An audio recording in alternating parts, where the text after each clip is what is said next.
welcome Pujya Swamiji on behalf of All India Federation of Tech Practitioners, particularly from West Zone also. We will learn today on the subject that lessons we learned from COVID-19, and the participants are joined in this webinar are also welcome by All India Federation of Tech Practitioners West Zone for giving us opportunity to have the learned speaker on this subject, Swami Gnanvatsal ji from BAPS. Thanks. I welcome again all of you in this webinar. Please go ahead. Thank you, sir. Now it is my privilege to give introduction of Pujya Gnanvatsal Swami. We all know that his name needs no introduction, but as a part and tradition of our association, it is our duty to introduce to the August gathering respected keynote speaker of today. Swami Gnanvatsal, Pujya Swami Gnanvatsal ji is an international motivational speaker from BAPS Swaminarayan Sanstha.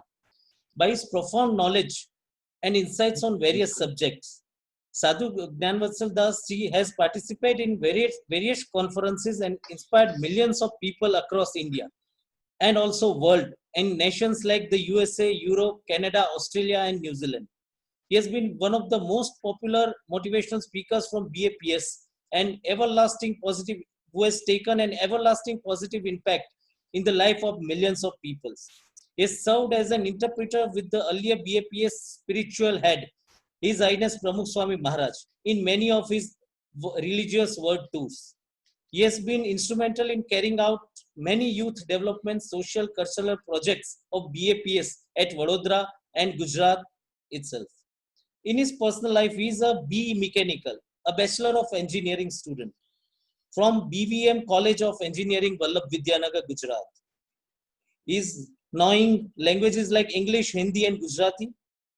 Since 1992, he was initiated as Sadhu by His Holiness Pramukh Swami Maharaj, the fifth spiritual successor of Bhagwan Swaminarayan and BAPS Sansthan, during the inauguration festival of Swaminarayan Akshar Dham, Gandhinagar, Gujarat. He has delivered more than 15,000 talks and speeches across the world. He has met and interacted with more than 3 million people and 5,000 leaders from various social and professional backgrounds. His speeches include speeches given to DRDO Hyderabad, IIM Indore, Reliance Industries Mumbai, WIRC Western Region Council that is at Mumbai and Vadodara, IT Association of Hyderabad, and now he's with us probably to the biggest association of tax professional in India, AIFTP West Zone. With this word, I introduce to the August gathering the learned Pujya Gnanvatsal Swami. Swamiji, now the floor is yours. You can take over the charge. Thank you very much.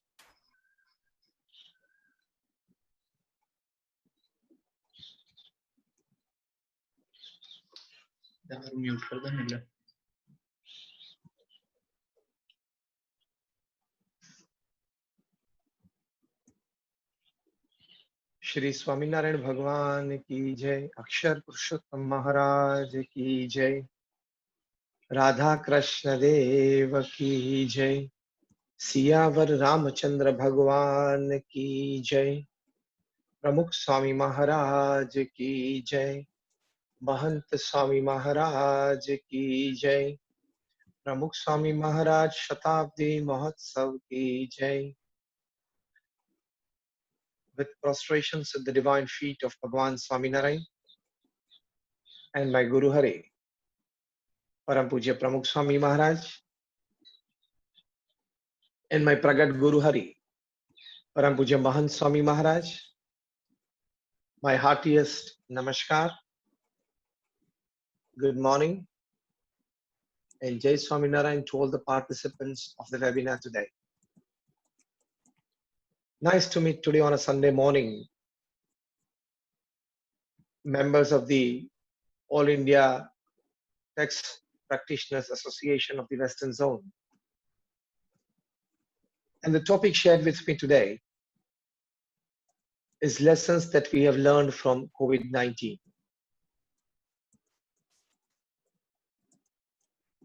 We all have passed through this phase since last 3 months.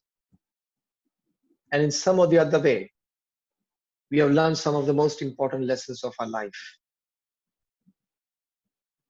We all have incurred some losses when it comes to finances. We all have at our times of some physical or mental stress, staying back home. And we all had our times of boredom at home. But at the same time, we have learned some of the most important lessons of our life during this COVID-19. The first and the fundamental of all, the basic of all, that if you keep on focusing on the hurt, you will continue to suffer. And if you focus on the lesson, you will continue to grow.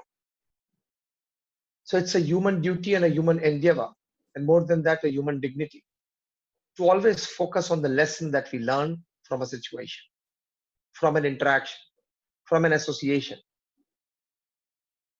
If we keep on focusing on the hurt, on the negative, we will constantly suffer, make our dependents suffer, and at the same time, we may incur more losses in our life. But lessons that we have learned from COVID-19, if we see it positively, we all know it shouldn't have happened. But when something has happened, which is beyond the ken of human intelligence or the reach of human care, and when we all have suffered to some or the other extent from a situation that was beyond our control, and still today it is beyond our control, then let's have a positive look at COVID-19 to learn some of the best lessons of our life.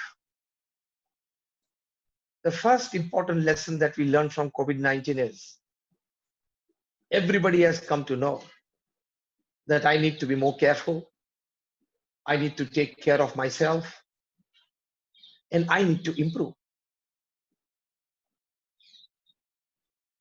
In 1986, our present Guru Hari Param Pujya Gnanvatsal Swami Maharaj and a group of saints were touring different countries of the world to see the museums and meet the curators of these museums, to know from them some good modern ways of exhibitions, because we were coming up with the Swaminarayan Akshardham at Gandhinagar in Gujarat. At one of their stops, they visited the manufacturing unit of Mercedes-Benz, a luxurious car, at Stuttgart in Germany. Well, the guide was taking them around the manufacturing unit. He was showing the specialties, the innovations, some extraordinary things that they are putting inside this luxurious car. And all of them in the group were impressed. At the end of this guided tour, when they were sitting in the reception, the guide very casually said, Swamiji, still we feel that we can improve a lot. Because basically our focus is that if at all the car meets an accident on the road, whatever may happen to the car, but the driver and the passengers should be saved at any cost. So lives should be saved in case of an accident. So we constantly think of that. One of our saints in the group, in the entourage, he questioned the guide that who actually causes the accident, the car or the driver? And he said, well, with a smile on his face and a sort of an acceptance, that Swamiji is of course the driver who causes the accident out of his some negligence, or maybe he is rash driving, or maybe he's drunk and driving, or maybe he got like engaged in some radio or something and he missed something. He accepted, of course, the driver causes the accident. Then our saint asked them, where do we need to improve more, the car or the driver? Definitely the driver. Whatever improvements you make in the car is all acceptable, welcome. But at the same time, we must work equally well to improve humankind because they caused the accident. COVID-19 is an accident caused by the humankind.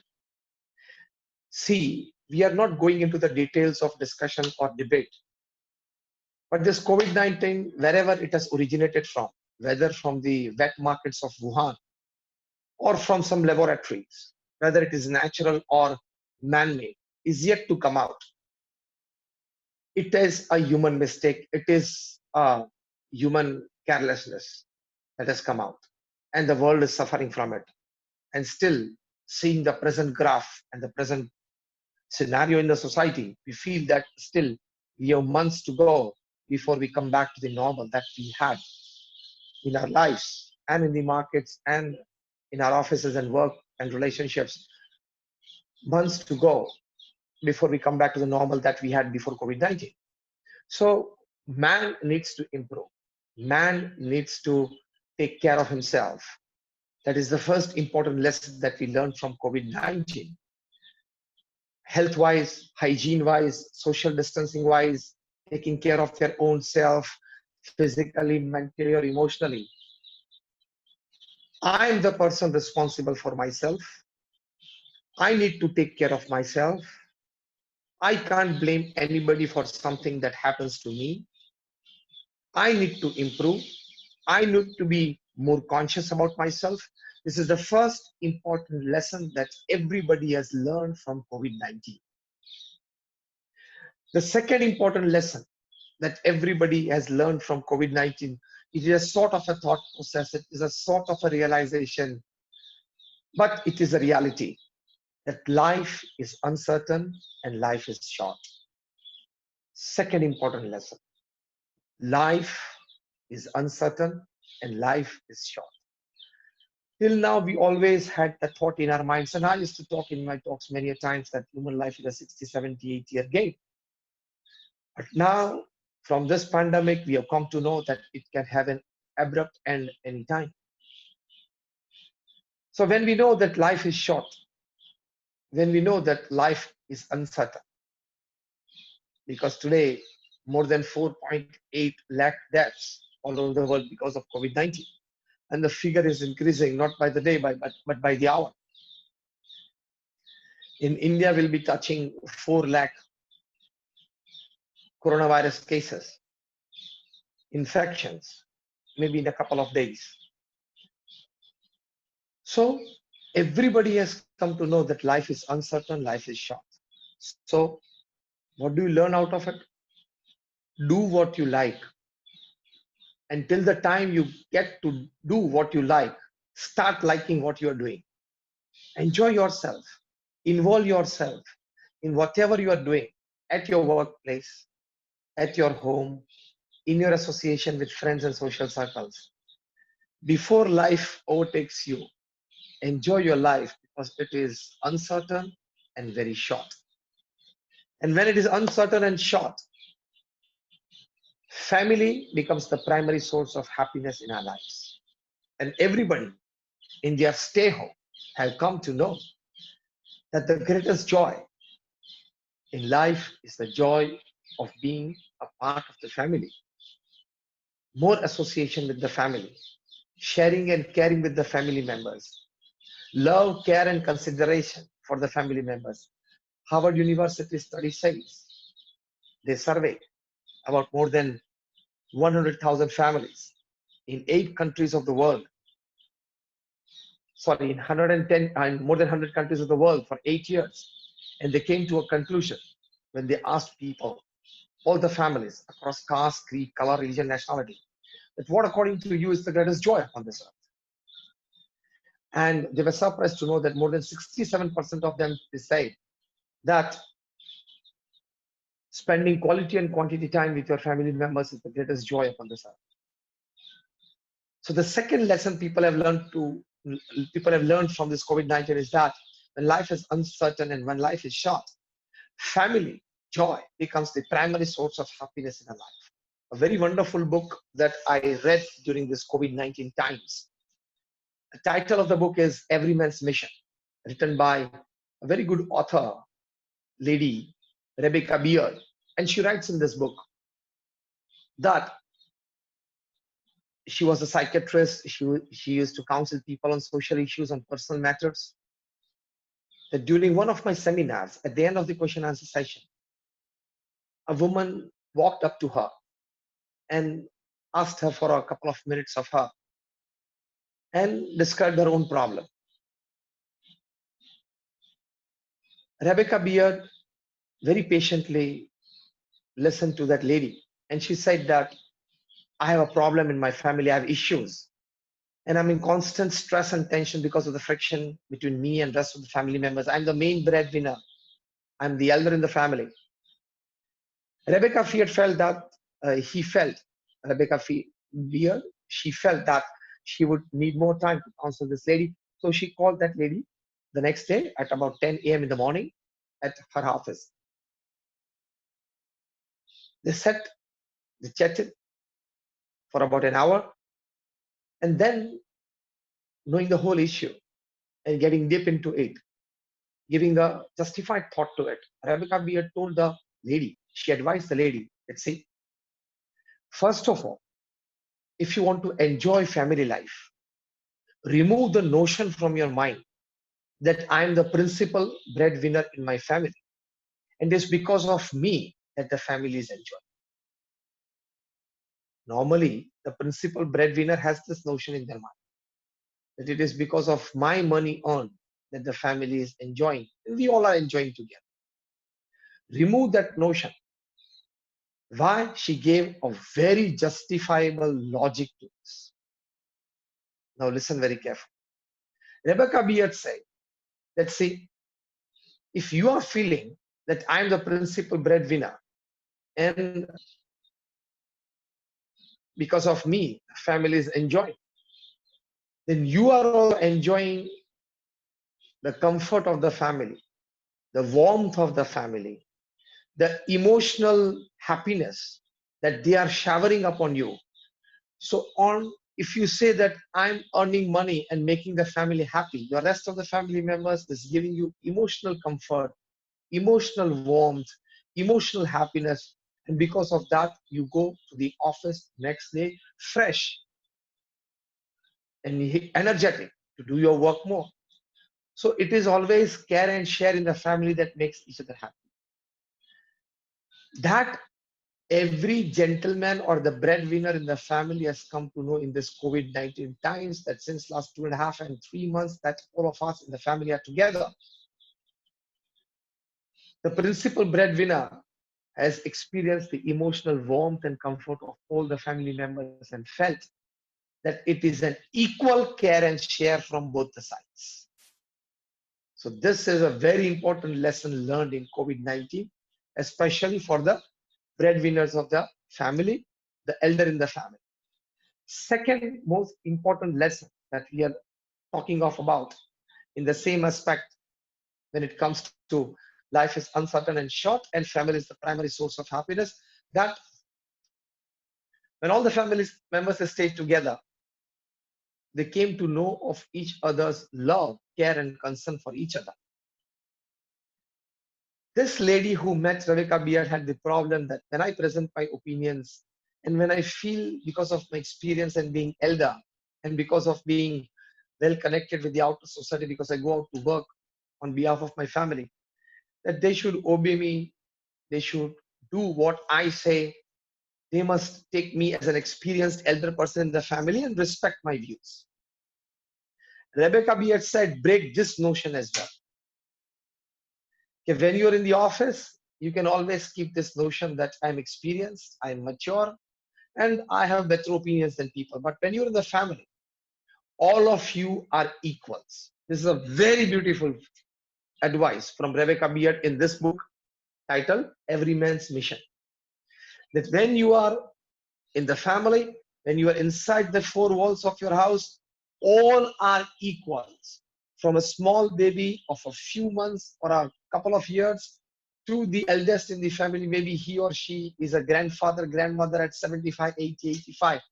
All of you are equals because all of you are radiating extreme emotional energies for each other. So you are all equals. So never have the notion in your mind that it is my opinion which is superior. Everybody rest in the family should obey it. When you will keep aside this notion, your stress levels and your tensions will reduce to almost bearable limits, or gradually they will come down to zero level. So the two things in this point number second that we learn is that the principal breadwinner should not keep these two notions in their minds, that I am the money giver and that is why the family is happy. And secondly, that everybody are equals and they are radiating equal amount of emotional care and concern energy for each other. So should not keep in mind that it is what I say should be obeyed in the family. I am the final voice in the family.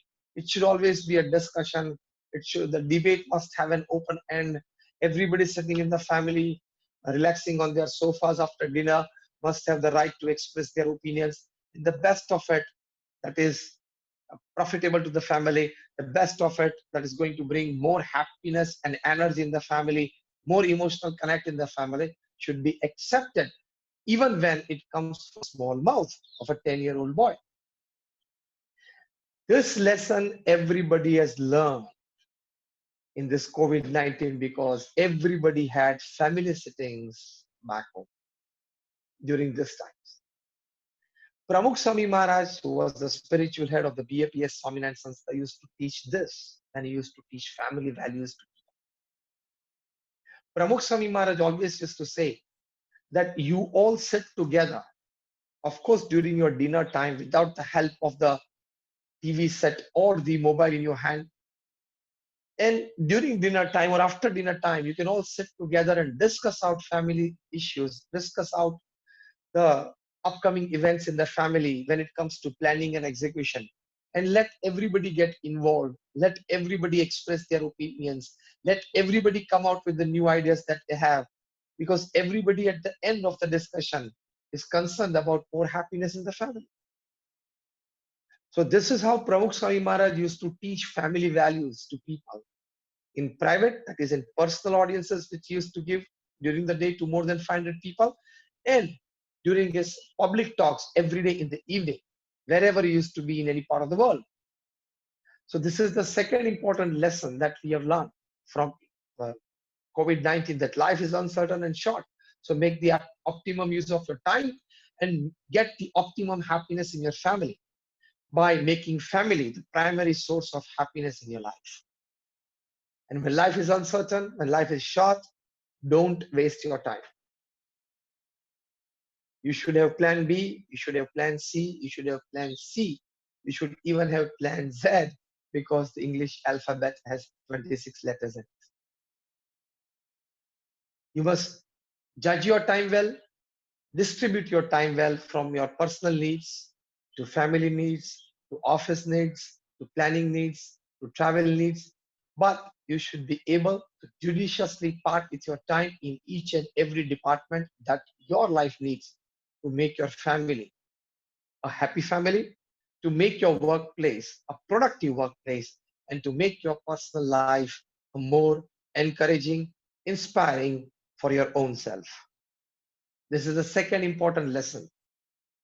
And to make your family the most happy place for yourself upon this earth, which you need to make, which is necessary, which is absolutely and absolutely needed in today's times.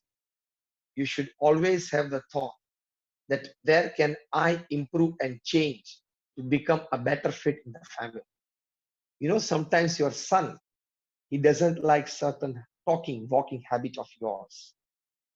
Sometimes your daughter, she doesn't like certain expressions, facial or body language, or certain attitude of yours as parents. You must try to judge from your children's facial expressions of responses and reactions while interacting with them. Where can I change? Where can I improve? Stephen Covey, he wrote The 7 Habits of Highly Effective People, one of the most coveted management book upon this earth. And after that, he found that perhaps I have missed out something. So he writes the second book on this particular aspect of life, titled The Eighth Habit.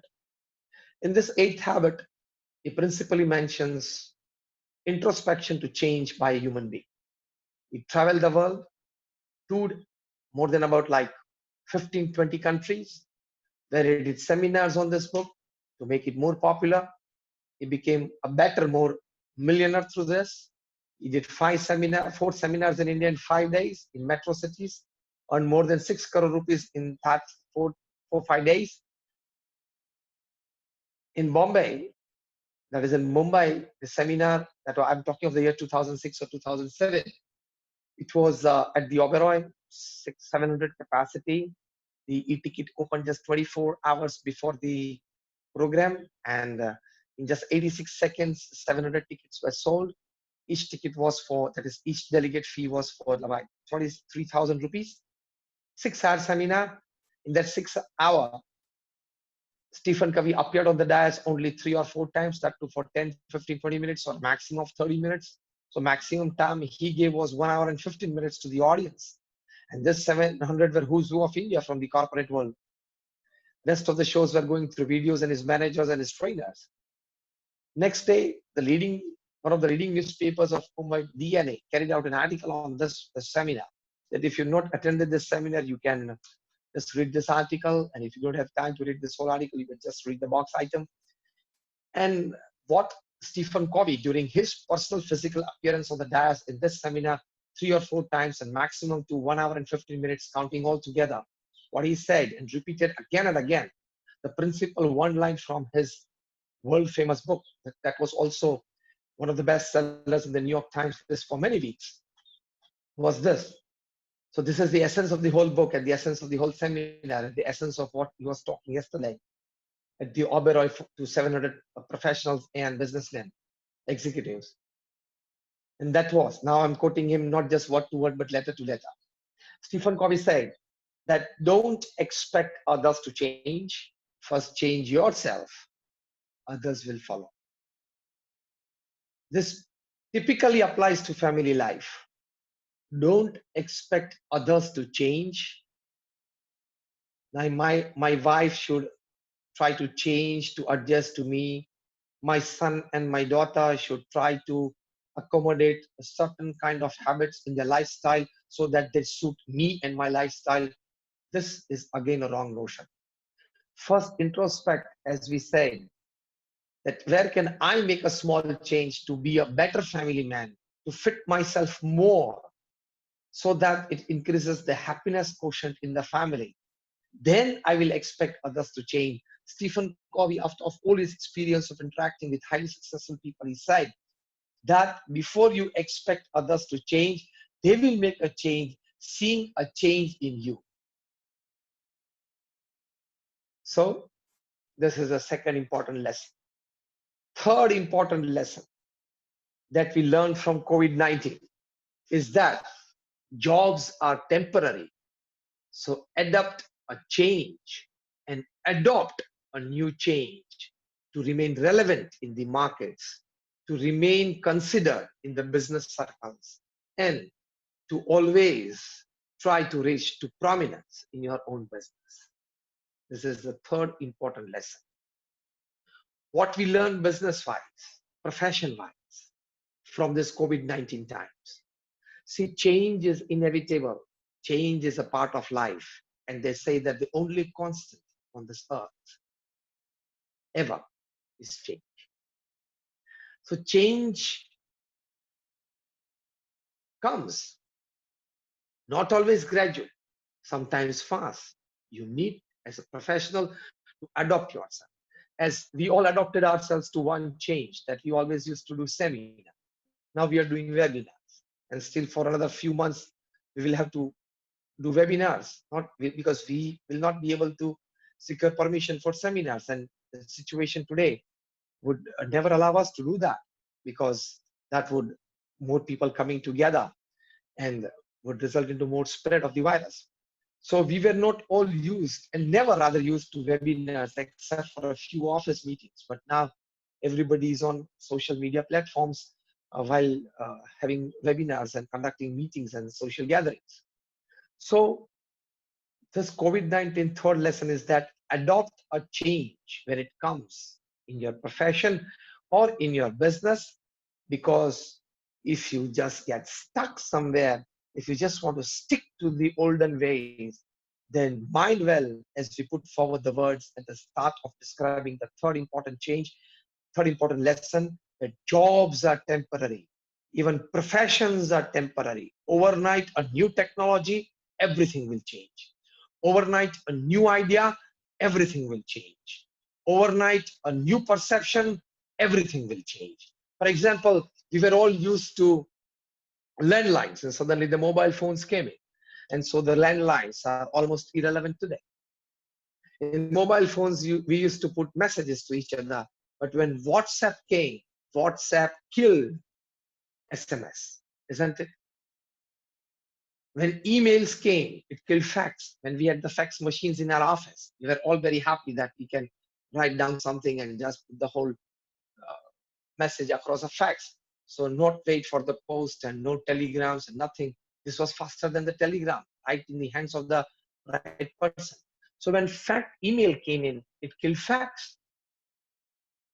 When YouTube came in, it killed DVD, isn't it? Yes or no? When internet came in, it killed library. Now none of us, we visit libraries. Whatever we want to search for when it comes to information or knowledge, it is just at the tip of our finger, a small gadget. When Uber, the taxi, it came in, it revolutionized the industry and it killed yellow cab. Rather, it almost killed yellow cab. Uber. When Google dropped in, it killed dictionary. Anything you want to search on the dictionary, you get it from Google. When Netflix came in, it killed cable channel. Now everything is at the tip of your finger. And social media came in, it killed mainstream media. When Wikipedia came in, it killed encyclopedia. So changes do happen. Sometimes, as I said, overnight, sometimes for a period of time. But when changes launch, when they drop it can create a drastic big change in the way you work, in the way you communicate, in the way you execute your processes to bring results. So, as I described a few, when suddenly something changes technology-wise or process-wise or manufacturing-wise, it can bring a big change in the society. So, adopt to these new changes. I think we will have to adopt to webinars for down the months, much of the time to come. Second thing, when there are such times of wars going on for months, or times of pandemics going on for many months, you have to cut down on your budgets. Now, everybody has learned. There's a very important lesson from COVID-19 to all working people, that they have to cut down on their expenses. They have to bring the measures of austerity. Only then they will survive. At the turn of in the year 2000, we had the dot-com crash. The software bubble burst. And Cisco, a company which was at the heart of the net, at that time, in the year about 2000, their annual revenues were more than about $650 billion. And when in the dot-com crash, they came down to $140 billion. That means huge losses of $500 billion in just a few months. Popularly, this was known in the market as the dot-com crash. John T. Chambers was the chairman and the CEO of the company. He started the austerity measures. And in the board of directors meeting, the first thing that he announced was, from today, right from today, I will just take $1 as my annual salary till the time I bring Cisco back to its original glory. His pledge, his commitment, his unwavering faith in his own self, the board of directors decided to keep John Chambers at the helm of affairs. In the annual general meeting, all the shareholders and the stakeholders, they also got reinforced their faith in Chambers, and Chambers did not let them down. In the next 6 to 7 years, till the year 2006 and 7, Chambers brought back Cisco to its original glory. But this austerity measures, everybody has to come up with. Only then you will survive this pandemic. So this is the third important lesson, that you need to adopt to change. You also need to adapt to change. A manufacturer in Rajkot, a routine manufacturer that is not so big, not so small, an average middle level manufacturer. He just posed a question to his own self, that why not we can make N95 masks on a mass basis? Why can't we have a manufacturing line for it, assembly line for it? 140 technically sound people of his team, they worked for the first 40 days, initial 40 days of COVID-19 lockdown. They designed the whole assembly line in just about a couple of weeks, 2.5 to 3 weeks back. You might have heard or read in the newspapers that they designed this assembly line that they are producing 25,000 N95 masks a day. And perhaps next week they're coming up with the second assembly line. And so in this COVID-19, when everybody has come to learn that jobs are temporary and you need to adopt to new changes, people have come up with innovations. You'll be surprised to know that IIT Mandi students, the IIT Indian Institute of Technology, they said that why can't we make cheap but class masks, and that too from waste material? A thought sprang up in the minds of a few students. They contacted their tutors, their professors, that can we use the laboratory? Can we come and work there? They were all staying in the hostel there. They were locked down. So they, within the campus, they could walk to the laboratories and they could maintain social distance work. And imagine what they did. IIT Mandi students, they collected waste water bottles, the water bottles, water that we drink and throw away. And they dissolved the material in acidic solutions. Then they, after drying them a bit, brought out a nano non-woven membrane from it. And then checking the quality of it. It is a flexible nano non-woven membrane from waste thrown away plastic bottles, transparent plastic bottles that can be now used, that is the membrane can now be used as a mask, and to everybody's surprise, the quality of that mask meets the standard qualities of N95 mask. Now they can produce in hundreds and thousands every day. So this COVID-19, a third lesson that everybody has learned is that when jobs are temporary, businesses are temporary, overnight anything can change. You see in a poetic language, a new sun tomorrow morning, and if you don't adopt that new change and you don't adapt yourself to that new change, you will lose out. And this adoption and adaptation will teach you innovation. I talked to you about 2 innovations. Many of them have come forward.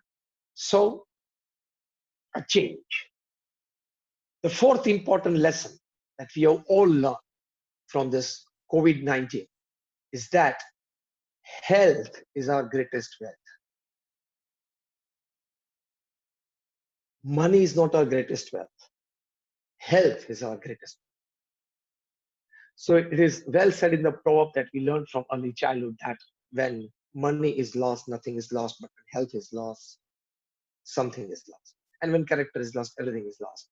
But when we are talking of this aspect, health is our greatest wealth. Because if we possess good health, as our Honorable Prime Minister Narendra Ji Modi, he, in his first speech during the first lockdown, addressing the nation, he said that अगर जिंदा रहे तो आगे रास्ते हैं. मतलब if we are alive, we have many roads to tread. We have many openings to go through and make our life again. But if we lose our life, and many of them who took this pandemic lightly, and many of them who kept that attitude that nothing can happen to me, something has happened to them. Something more than that has happened to some of those people, and they've lost their life. A leading businessman of Pune, a young man, a multi-millionaire who lost his life because of this COVID-19. He died of coronavirus just about a few days back. And a video has gone viral on WhatsApp, on all social medias, about the last funeral rites of his dead body. How were the front warriors of coronavirus getting him out from the ambulance, his body totally packed in a plastic and sellotape put on it, as if it was like a non-living material. Of course, at that time it was a dead body, but then everybody had their hands raised when they saw this video. That even his close, near and dear ones, his family members, could not see him in the last stage and could not perform the last funeral rites. And we see in the video the way in which his body was thrown on the fire, and and that is where the video stops. But even his family members, we could hear them in the video that they were crying and weeping a lot and hanging their heads to their despair, but they could do nothing because, of course, they could not go near because the dead body was heavily infected with coronavirus. So, looking at that video, everybody came to know that health is our greatest wealth, and you need to take care of your health. So, in one way, it has been beneficial to many individuals and families that they've started doing yogasanas at home. And why not to remember yogasanas today, on 21st of June, when it is International Yoga Day, and our Honorable Prime Minister, Narendra Bhai Modi, uh, he has made all the efforts from the United Nations to be declared 21st June as the International Yoga Day. And why we should today pay our large tributes from the innermost of our heart to Adi Yoga Guru Patanjali, that he gave us this yogic exercises that there is one part of the Ashtanga Yoga, Yam, Niyam, Asan, Pranayam, Pratyahar, Dhyan, Dharana, and Samadhi. That is the ultimate spiritual fulfillment in one's life. Yogasana is an important ingredient of that process.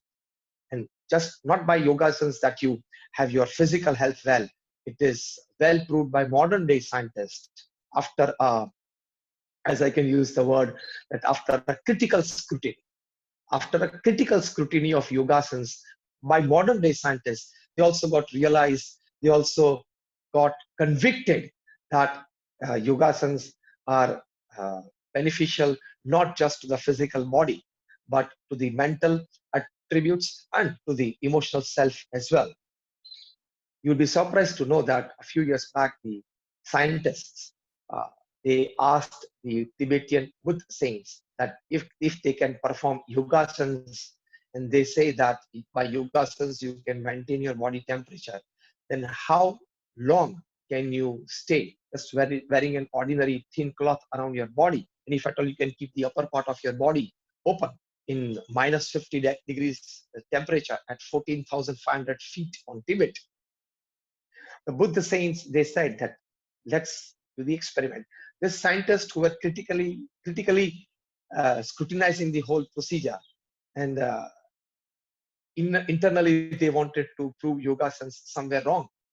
But when this Buddha sadhus, that is Buddha monks, at 14,500 feet above sea level, at minus 50-degree temperature, 50-degree temperature, minus 50. And they did pranayams and they maintained body temperature and they could sustain that body temperature for longer time.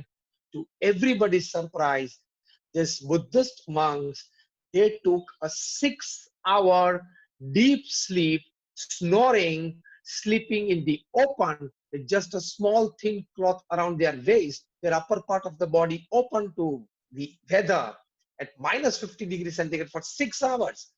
And for 6 hours, they could maintain their body temperature to 37.5 degrees Celsius. Imagine the power of yoga. This is a proved experiment. I'm talking nothing theoretical, absolutely practical. So this today being yoga day, and of course during this coronavirus times, and yoga can improve your immune system to this extent that many families, at least a few families that I know, when during the conversations, casual ones, just talking to each other during this lockdown, just asking each other's health and state of affairs in their family, they said we have started doing yoga since. We learned it from that is online, and we are doing it, and we have gained a lot from losing their weight to more of mental stability to more of emotional peace and more of getting connected with nature, more of getting connected with their soul, more of getting connected to God. So yogasans from your physical uh, body care to your connection with your soul and with God, absolute 100% spirituality, it is the path. So health is your most important wealth that everybody has come to know from the reality of the situation and by doing yogasans back home or some kind of exercise, from both, from the reality that they see of the society, happenings in the society by their own eyes, experiencing it by reading or viewing on the TV sets in news, and by doing this exercise and yoga, that health is their greatest wealth. So this is also a very important aspect of life. We need to fill ourselves with some kind of such regular doing.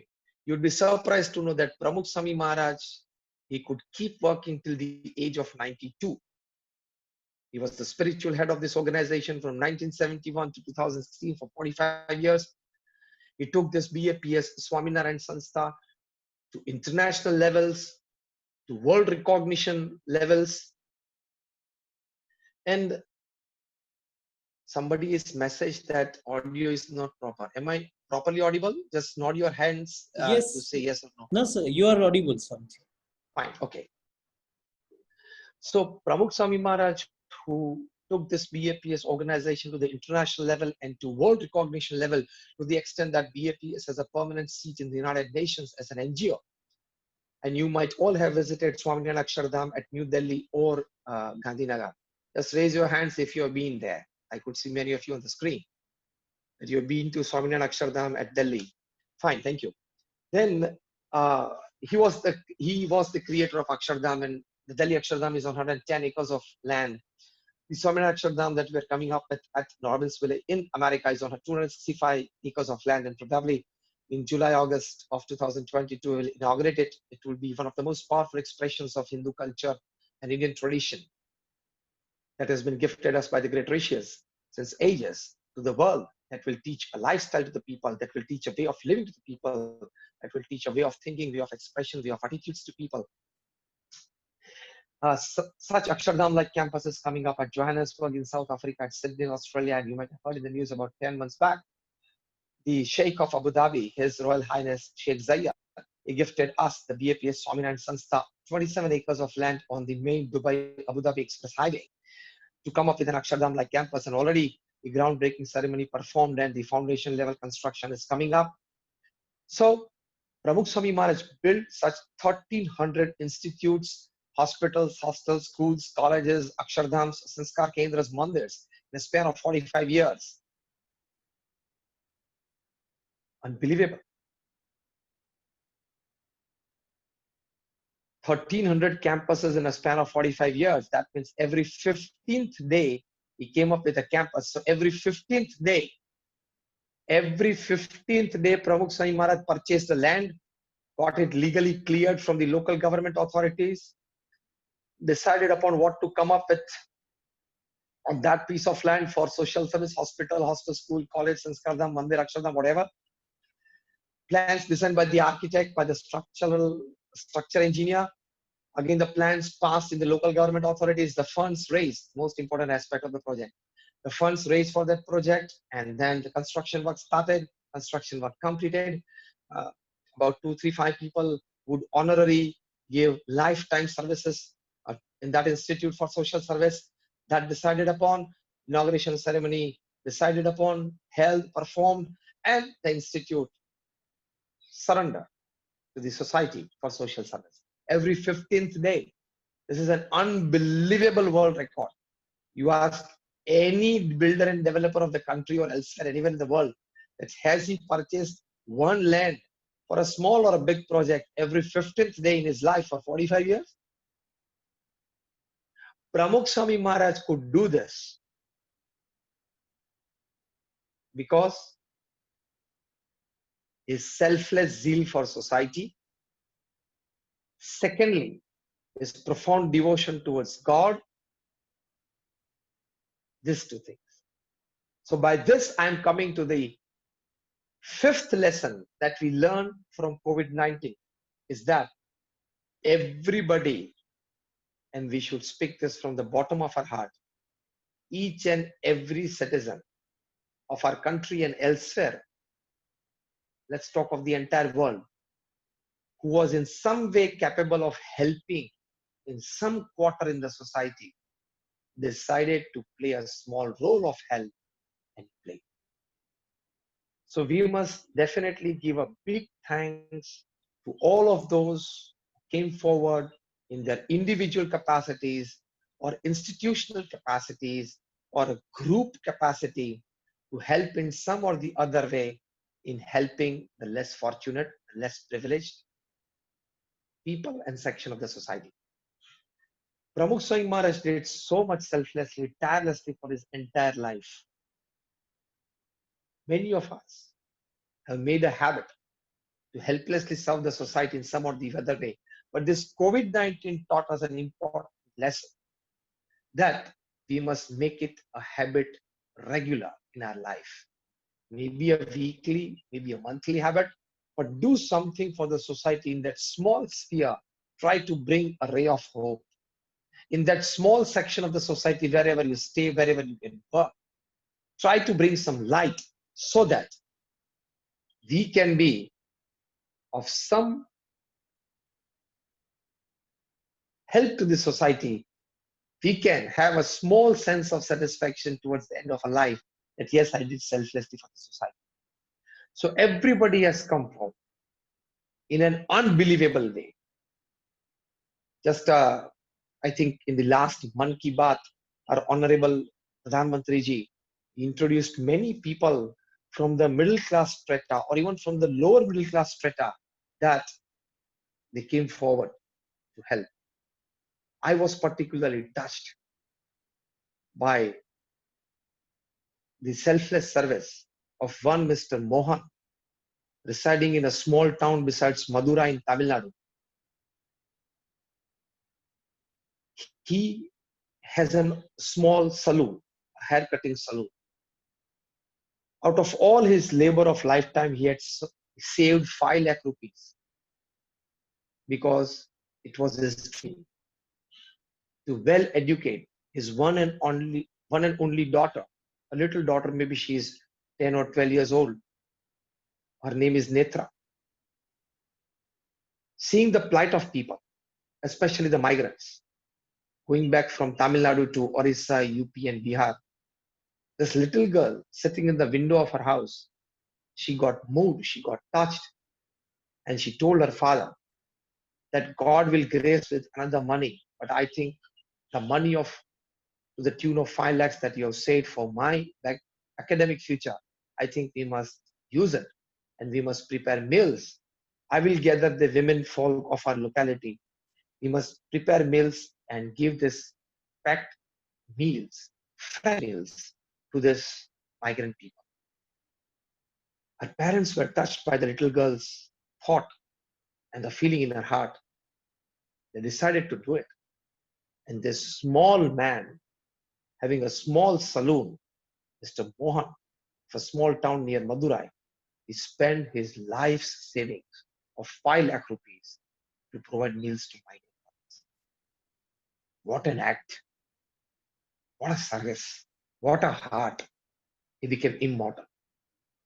And the other news is that the United Nations, when they came to know about this, because the Prime Minister highlighted the family and the little girl in his Mann Ki Baat, the United Nations has nominated, and now she has secured the place, that is the little girl Netra is now the United Nations ambassador to inspire people for selfless services. And now that little girl would be touring places on behalf of United Nations and talking at national international events to inspire. See, a small act can inspire, a small act of kindness and selfless service.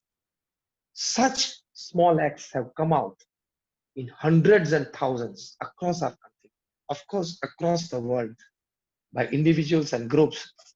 So this is the 5th lesson that people have learned from COVID-19, that help is a human duty. If we have something extra from as compared to the less privileged or the less fortunate, in such times we must definitely come forward, and such times have taught them lesson to make help a regular habit, a regular attitude, a regular behavior of their life. So this is a very important lesson that all of us learn. And the last and the 6th lesson that everybody has learned is that we need God for our survival. I repeat, very important lesson that all of us have learned. And the crown lesson, we need God. We need God direly to survive. Because still today, when this webinar is live, we don't have a perfect medicine or cure of COVID-19. And we don't know when we will come up with a vaccine or an antidote. We pray to God that the scientists are working in all the countries, in the country as well at many places, and they may soon come up with God's grace with a vaccine or an antidote. But till then, all of us are at the mercy of God, and that all of us do accept it, that we are all at the mercy of God. Because, why I say these words? Because we have all seen that sometimes a 4-month-old or a 7-month-old baby caught by the infection of coronavirus, they have survived. And on the other hand, a 25, 30, 35, 40-year-old, a macho man, a young, dynamic, and a healthy person, after catching the infection, he could not survive and he dies. So 4 or a 7-month-old baby, after catching the infection, has survived, and a 30, 35-year-old healthy person has not survived. Both of this has happened.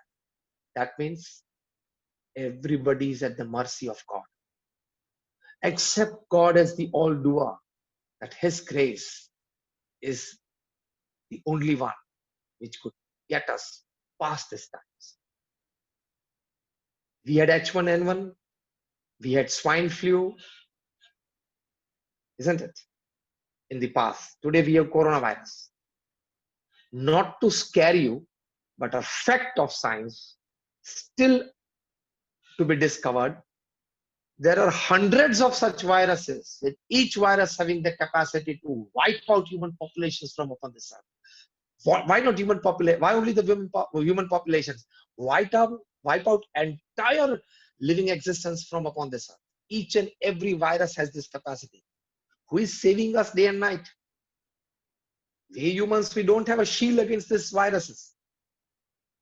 It is God's grace that we as humans are alive today, Otherwise, this small, invisible virus, is invincible, cannot be destroyed. All your nuclear weapons don't stand against this virus, isn't it? All your bombs and missiles, they don't stand against this virus because it is invisible. And because it is invincible, there are hundreds of such viruses which can wipe out human populations, which are in and around us, in the air around us. But God has provided us with certain mucus layers, with certain immunity, that we are being saved. And anytime a pandemic of any of these viruses can kill us. So we are all at God's mercy. So accept God fully in your life. Accept your profound devotion towards Him. Accept the greatness of God with folded hands, that it is your grace which opens my eyes in the morning and I start. Otherwise, 4,000 people every day upon this earth, they go to sleep at night and they don't wake up in the morning. They pass in their sleep. Out of 1.5 lakh people living this earth every day, 4,000 people don't open their eyes in the morning. They pass in their sleep. So when you open your eyes tomorrow morning, first pray to God. Thank God that you at least brought me out of this bracket of 4,000. At least you brought me out of this bracket of 4,000. Today I opened my eyes. I'm grateful. Say a thank you to God. So COVID-19 has taught an important lesson of faith and surrenderness at the feet of God. And even this invisible virus, it got this ego. Coronavirus got this ego. Coronavirus got this ego. Let's see, God, I closed down and shut down all your mandirs, all places of worship, all places of prayers. See, I'm very small, invisible. But see, I have the power to close down all your temples. God laughed at the virus. And God told virus, see, it is I who did this work through you to shut down all my places of worship, that is public places of worship, because I wanted my place of worship to be open at each and every house. So I inspired you to close down all my places of worship. So ultimately, God is the all-doer. I just want to ask you the last final question before I end my talk. When a palmist says something, seeing your hand, you start believing. When a doctor says something, putting a stethoscope on your chest, and you start believing. When a manager says something about a policy, you start believing in him. When a financial planner says something to you and shows you good stars and moon, you start believing in him. When a friend of yours says something, you start believing in him. Why are you not believing the words of the great saints like Pramukh Swami Maharaj, today our present Guru Mahan Swami Maharaj, that God exists? He is the all-doer, and the essence of all the scriptures offer a profound devotion to God. The biggest strength of Pramukh Swami Maharaj's life was that his profound devotion towards God and unshakable faith that God is the all-doer. Whatever happens in my life happens with the wish of God, happens for my good. And if I take it that way, keep that attitude, it happens for all my progress. So believe in the existence and the doership of God. To quite an extent, you have started believing because of this COVID-19 pandemic. So these are some of the important lessons that we have learned out of COVID-19. Again, just I list out and I complete in 2 minutes from now. First lesson of COVID-19 learned is I need to be more careful. I need to take care of myself and I need to improve. Second lesson, life is uncertain and short, and family is the primary and the principal source of happiness in our life. Third, jobs are temporary, professions can change, so adapt to change and adopt to a change. Fourth, health is your real wealth. Health is your real wealth. And fifth, we need God to survive. These are the lessons that we have learned from COVID-19. My many prayers for all of you, to all who attended this webinar, for your families, to stay safe, stay healthy, and my prayers at the feet of Bhagavan Swaminarayan, my Guru Hari Pramukh Swami Maharaj, and my Guru Hari Param Pujya Mahan Swami Maharaj to bless us all with a happy, healthy life and come out of this crisis as soon as possible. Thank you very much for patiently listening to me, and prayers for all of you. Thank you very much, Swamiji. During your discourse, there were no questions raised in our chat box. So I would request, if there is any question, if you permit, Swamiji, to take the questions from the participants if they raise hand. Or we can end if you are not having the time to answer the questions, Swamiji. So anybody who wants to Please. ask the question, they can chat that to the host, that is Bhaskar Bhai, and then on behalf of them, you can ask the question. Yeah, if anybody has any questions, they can raise hand. We would be giving 2 minutes, and then we would go to the vote of thanks ceremony if any delegates have the questions. Till then, if Bhaskar Bhai, you can take over and unmute yourself, please. Hello.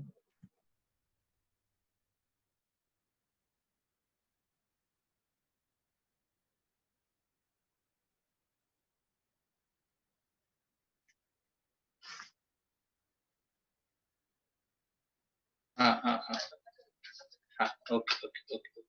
Hello. Bhavya Bhai. Yes, sir. You can read it from the chat box. Okay. If nobody Yes. want to speak. Yeah. Yes, sir. There is a raised hand of Mr. R.K. Singh, and I am unmuting him. Mr. Singh, you are unmuted. Please, you can ask your question. You to Mr. R.K. Singh. Namaskar, Swamiji. Namaskar. And we are really inspired the way you have spoken, and we really learned a lot of lesson after this COVID-19, and it's a lot of inspiring to all of us. And the entire family, we were sitting together and we are listening to your good speech actually, and very inspiring speech. So I request once again to just repeat the 6 lessons what we have just spoken at the end of it. Just to once again just remember those things. I'm likely to note down your 6 speeches also, so we are going to follow in our life actually. And thank you very much for participants to inviting us for this very inspiring event actually, and we could able to take a darshan of Swamiji, as well as we can learn a lot of lessons from him. Thank you, sir. Yeah. Thank you, R.K. Singh, sir. Yeah. Swamiji. 6 lessons is, as I said, first is I need to be more careful and I need to take care of myself. I need to improve. Second lesson is life is uncertain and short. Third lesson is family is the primary source of happiness in life. Fourth lesson is jobs are temporary, so we need to adjust and adopt. Fifth lesson is health is our real wealth. And the 6th lesson is we need God to survive. Thank you. Thank you, sir. Sir, I would now request Mr. Paras, who has raised a hand. Mr. Paras, please go ahead with your question. Swamiji, I am very lucky that I have heard you, and on many occasions I also heard you too. So I wanted to know from you, since you might be attending so many programs and you might be moving across the country through Zoom call or maybe personal call as well. So Swamiji, since government has put the best efforts to bring down this coronavirus, it still is emerging like anything. See, making the safe distance, not to move out from one place to another place, but at the same time, bread and butter, person has to move because of the severity, because of his own severity, because he has to run the entire family and all. As you meant, he has given the some tips for the 6 things to be followed. But at the same time, once again, I'm repeating, he has to move from his home to workplace. In those duration, what precaution he has to be carried out? Because he or she don't know from where he is going to be carry the virus or giving to the virus. So Swamiji, what do you suggest? Understand what you said, that at one side we have the severity of the pandemic spreading, and on the other side it is a question of livelihood.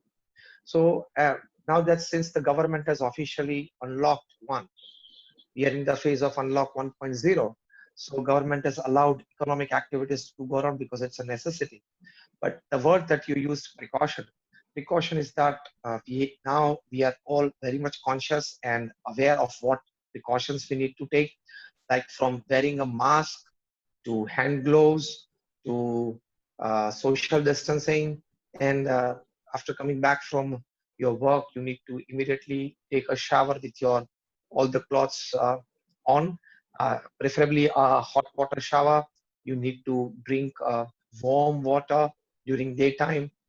Use some turmeric and other uh, Ayurvedic materials that you can increase your immunity.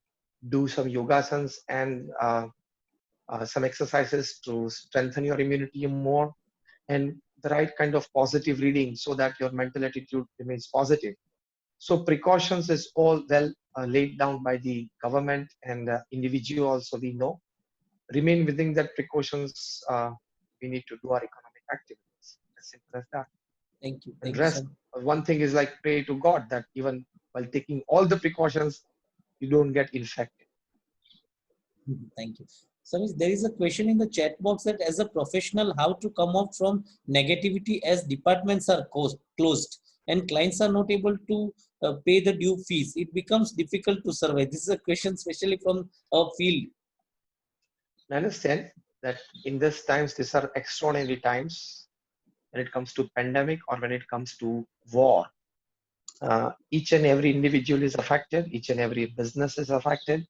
So at present, when the question is posed, particularly the departments are closed and we don't get money from our clients. So the whole rotation in the market has come to a standstill as we see today, the present scenario, which is a reality. And everybody in some or the other way, in some aspect, at some or the other level, is experiencing a financial crunch. And definitely the flow of income is not the same as we had in the normal times. So when this is a reality, and when it will take time to come back to normal, you have to accept this reality. So the one line answer to your question is accept that reality. Then you will not be constantly stressed and tension.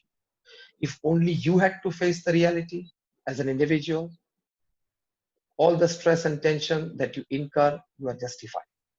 But when the whole society, an entire community, and the whole nation, and the whole human population is facing this, you are just a part of it. So when everybody is facing it, then you have to accept the reality and be calm. Again, I say, if only you are facing it, you had the right to go into stress to some extent. But when everybody is facing it, then accept the reality that it is a reality for everybody. And for positivity, be a prosperity thinker, not a poverty thinker. See, such questions, they come up from poverty thinkers, that they always get bogged down by their own thoughts and emotions. When you are a prosperity thinker, you are optimistic. You tell yourself every day that something good will happen. Tomorrow's sun will rise with new hopes. Tomorrow morning, I will try to get something done. That hope, that positivity, that optimism, that has to be within you, and you have to repeat it in words, literally, physically. And this is how you move forward.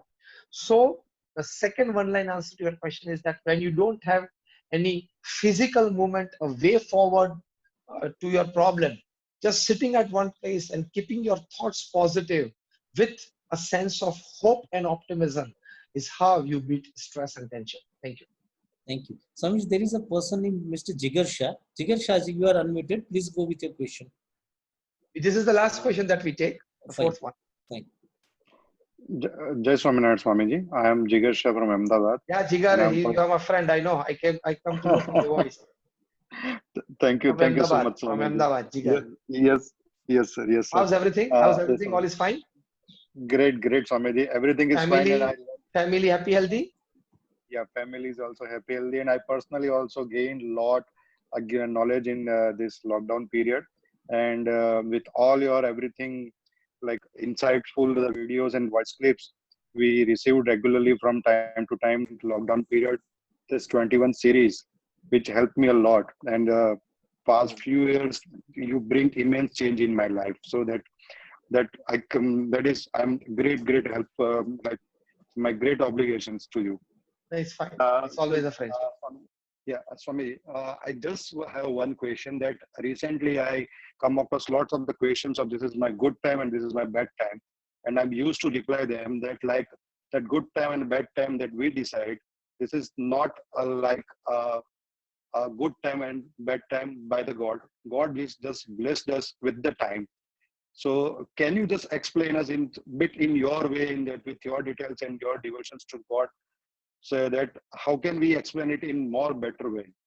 We should not Yeah, replace time with the good and bad. Yes, please. yeah. It is. God has given ample amount of time to each of us, 70, 80, and 90 years upon this earth. And definitely there are good times in our lives. Many a times there are bad times in our life. For example, when you lose your near and dear one, it is a bad time. When you lose your job, it's a bad time. When you incur a loss in your profession, it's a bad time. And if you lose your health, it's a bad time. If you go through a suffering, illness, or a disease, it's a bad time. On the other hand, when you have profits, when you have enhanced relationships, when you are in a joyful mood, when you are enjoying the peak of your physical and mental health, it's good time for you.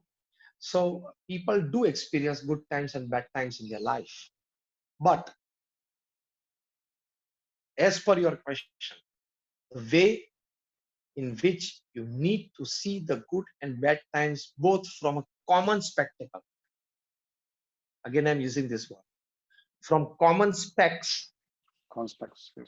for both the good and the bad times that are happening in your life, that common specs is labeled as positivity. Good times, enjoy; bad times, learn. Both are needed.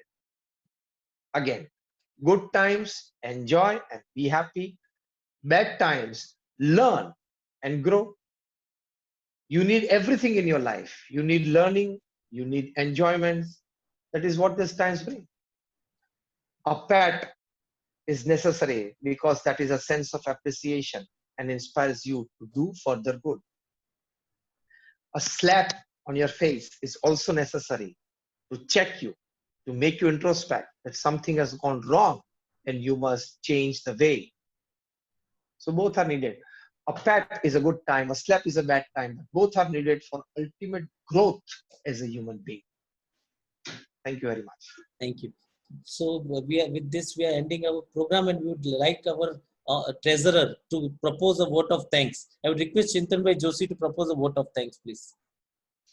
Jai Swaminarayan friends, it's my privilege to propose the vote of thanks on this Father's Day to a spiritual father, Sri Gnanvatsal Swamiji, who have millions of followers on social media, particularly young followers, including myself. I, on behalf of AIFTP and the entire team of AIFTP, I extend a big thank you to Swamiji for gracing us with your divine words and sharing the positive thoughts. A few of thoughts that you learn, we need to be more careful. Life is uncertain and the family is the primary source of happiness.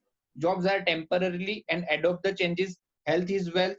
Helping the others and the society, we need a God for our survival. Swamiji, you have teach us all today that how to think the positive in this unique situation that is beyond the control. Thank you, Swamiji. Thank you once again. Stay safe, stay healthy. Thank you very much. Thank you very much, and all prayers for all of you and your families, and especially Bhaskar Bhai Patel, who is from our city of Vadodara and is at present at the helm of affairs in the West Zone. We wish Bhaskar Bhai also a good working year ahead to bring up many programs for all of you. and hope in coming future. Today we have met by webinar, and through Bhaskar Bhai we will meet in a seminar. Yes sir तुम्हारा आपका जो हम पर हमारे पर आशीर्वाद है वो बना रहे, साथ में प्रमुख स्वामी महाराज और स्वामीनारायण भगवान का आशीर्वाद भी हमारे पर बना रहे और पूरी पृथ्वी के वासी पर बना रहे, ऐसी अभ्यर्थना हम आपसे रखते हैं. और we also pray to God to be with us so that we can survive ourselves. Thank you. With this, Thank we you. are ending our webinar, and this webinar would be broadcasted on AIFTP West Zone YouTube channel. So if anybody has missed, they can see the webinar through that YouTube channel, AIFTP West Zone. Thank you very much all. The link will be circulated. Mitesh Bhayani. I would like to unmute Bhaskar Bhai, unmute Mitesh Bhayani. Just a minute, sir. Yes, sir. Mitesh Bhai is unmuted. Mitesh Bhai, please. जय स्वामीनारायण स्वामी. Yes, sir, Mitesh. Hirsch કેમ છે? एकदम મજામાં સ્વામી. The fine show. एकदम મજામાં સ્વામી. તમારા આશીર્વાદ છે, બાપાના આશીર્વાદ છે. હવે That's fine. સ્વામીજી મંદિર જ્યારે ખુલે ત્યારે તમારા દર્શનની અભિલાષા સાથે આપણે આજનો આ પ્રોગ્રામ પૂર્ણ કરીશું. ના ચોક્કસ ચોક્કસ ચોક્કસ. હિર્ષ ને ખાસ જય સ્વામી કહેજો હા મિતેશ. જય સ્વામિનારાયણ. હિર્ષ જય સ્વામિનારાયણ. જય સ્વામિનારાયણ. Oh, જય Swaminarayan. I can hear you. Oh, I can hear you. Okay, take ધ્યાન care. રાખજો. ધ્યાન રાખજો, તબિયતનું ધ્યાન રાખજો અને આશીર્વાદ Oh આપજો. yes, yes, yes. મને કેમ સ્ક્રીન ઉપર નથી દેખાતો Mitesh? Sir, video is off, sir. Video is off. Yes. He has to उनका एक वीडियो चालू कर दो ना मितेश का. सर उनका वीडियो yes हो गया है. Just a minute. Mitesh has to start. Yes. જય સ્વામિનારાયણ સ્વામી. मैं क्या दिखाता था. Oh yes, जय स्वामीनारायण. તમે તો રેડ પહેરી લીધું ડેન્જર નું એમ. Yes, both are wearing red today. Father's Day today. હા ચલો હિર્ષ nice enjoying. Yeah. ચલો okay, not taking everybody's time. Take care. Okay, we meet. જય સ્વામીનારાયણ. Yes, sir. જય સ્વામિનારાયણ.